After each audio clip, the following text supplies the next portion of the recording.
economic vision. সরকারি সেবায় ডিজিটালাইজেশনকে জোরদার করে অর্থনীতিকে আরও অন্তর্ভুক্তিমূলক করার পরিকল্পনা করছে সরকার। And also acknowledge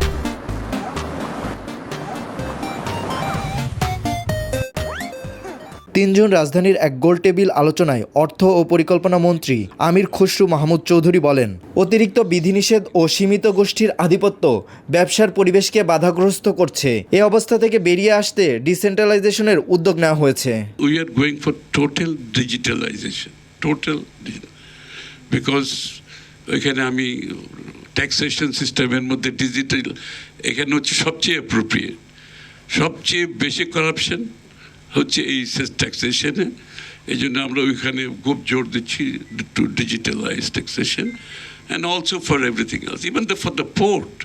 কেউ যেন বললো পোর্টের যে পোর্টে যে কস্ট হয় মানুষের, ওর মাল আসার পর থেকে মাল রিলিজ করার পর্যন্ত ওর যে cost, we cannot allow this cost to happen. So to bring down the cost of doing business is our serious concern.